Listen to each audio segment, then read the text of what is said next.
Hi எல்லாருக்கும் வணக்கம். Welcome to spice and life Canada channel. இன்றைக்கி நம்ம ஒரு ஸ்பைஸியான சிக்கன் கறி ரெசிபி பார்க்கலாம். இதுக்கு நான் இங்கே 3 வெங்காயம் பொடிப்பொடியாக கட் பண்ணியிருக்கேன், 2 தக்காளி எடுத்துக்கிறேன், ஒரு 10 பல்லு பூண்டு, இன்னும் ஒரு சின்ன பீஸ் இஞ்சி வெட்டி எடுத்துக்கிறேன். இஞ்சியும் பூண்டு நான் இடித்து எடுத்துக்க போகிறேன். இடிக்கும்போது இதில் பார்த்திங்கன்னா ஒரு 1/2 ஸ்பூன் ஜீரகமும் 1/2 ஸ்பூன் சோம்பும் ஆட் பண்ணிவிட்டு இடித்து எடுத்துக்க போகிறேன்.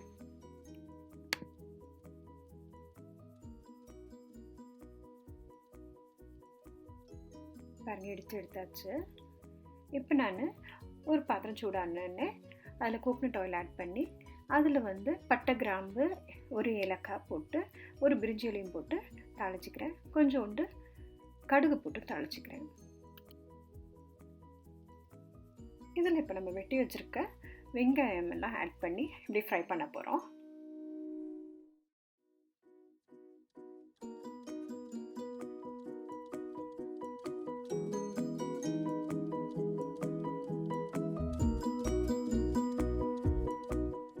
இப்படியே கொஞ்சம் ஃப்ரை ஆன உடனே நம்ம இடித்து வச்சுருக்க அந்த இஞ்சி பூண்டை, ஜீரகம், சோம்பு போட்டு இடித்து வச்சுருக்கோம் பாருங்கள், அதை நம்ம இப்போ ஆட் பண்ணிக்க போகிறோம்.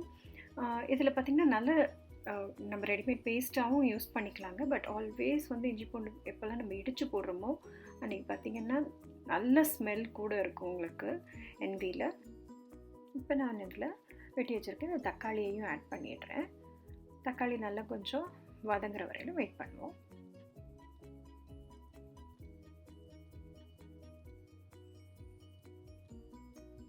இதில் ஒரு ஸ்பூன் உப்பு ஆட் பண்ணிக்கிறேன்.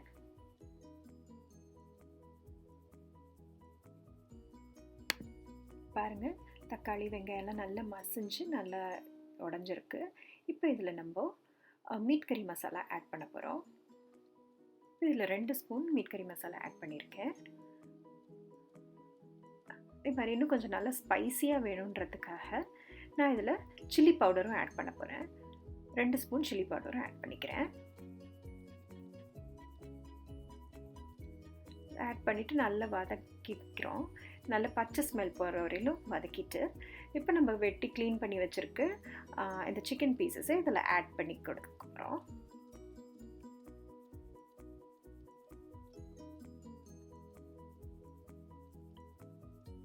நல்லா மிக்ஸ் பண்ணி கொடுத்துட்டு இதை அப்படியே கொஞ்சம் குக் பண்ண விடுங்க. இதிலேருந்து அப்படியே சிக்கன்லேருந்தே உங்களுக்கு தண்ணி விட ஆரம்பிக்கும். அதுலேயே கொஞ்சம் நேரம் குக் ஆகி பச்சை ஸ்மெல் எல்லாம் போகிற வரையிலும் வெயிட் பண்ணுவோம்.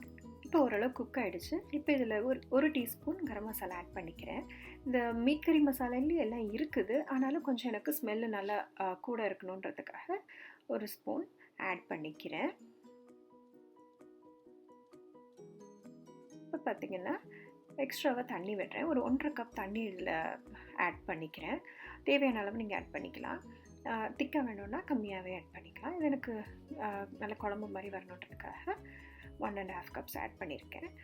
அப்புறம் நான் இதில் கறி லீவ்ஸ் ஆட் பண்ணுறேன். நான் காய வச்சு எடுத்து வச்சுருப்பேன் கறி லீவ்ஸ், அதனால் இப்போ ஆட் பண்ணிக்கிறேன். அண்ட் ட்ரம் ஸ்டிக்ஸ் ஆட் பண்ணிக்கிறேன். இது ஃப்ரோசன் ட்ரம் ஸ்டிக்ஸ் தான், அதனால் அதையும் ஆட் பண்ணிக்கிறேன். சிலர் இதில் நீங்கள் வேணால் பொட்டேட்டோ ஆட் பண்ணிக்கலாம், கத்திரிக்காய் ஆட் பண்ணிக்கலாம், என்ன வேணாலும் ஆட் பண்ணிக்கலாம். பட் இந்த மாதிரி முருங்கைக்காய் போடும்போது நல்ல ஒரு ஸ்மெல் கொடுக்குறது நான் பார்த்துருக்கேன், டேஸ்ட்டாகவும் இருக்கும். ஸோ அதனால் ட்ரம் ஸ்டிக் ஆட் பண்ணி இந்த சிக்கன் கறி பண்ணுறோம். இப்போ நம்ம மூடி போட்டு அப்படியே இதை குக் பண்ண விட போகிறோம். நாங்கள் நல்லா கொதிச்சிருச்சு குழம்பு. இந்த ஸ்டேஜில் திறந்து வச்சுட்டு அப்படியே சிம்மில் வச்சு மெதுவாக நம்ம குக் பண்ண விட போகிறோம்.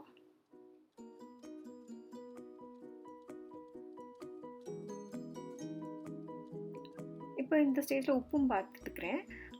உப்பு ஒரு ஸ்பூன் ஆட் பண்ணிக்கிறேன், எனக்கு பத்தாத மாதிரி இருந்துச்சு. அண்ட் ஒரு 1/4 கப்பு கோகோனட் மில்க் ஆட் பண்ணிக்கிறேன். பண்ணி மிக்ஸ் பண்ணி விட்டுட்டு நம்ம இது சிம்லேயே வச்சு இன்னும் ஒரு 5 மினிட்ஸ் குக் பண்ண விட்டோம்னா நம்ம சிக்கன் கறி ரெடி ஆகிடும். கடைசியாக கொஞ்சம் மல்லி இலையும் தூவிட்டு ஒரு 5 மினிட்ஸில் பார்த்திங்கன்னா தண்ணி நல்லா வத்திருச்சு. இப்போ குழம்பு நம்மளுக்கு ரெடி. இந்த சிக்கன் கறி பார்த்திங்கன்னா சப்பாத்தி அண்ட் ரைஸ்க்கு நல்லா போகும். இன்றைக்கி நாங்கள் ரைஸ், சிக்கன் கறி அண்ட் ஸ்டீம் ப்ராக்கலி வச்சு சாப்பிட போகிறோம். இந்த சிக்கன் கறி உங்களுக்கு பிடிச்சிருக்குன்னு நினைக்கிறேன். Thanks for watching.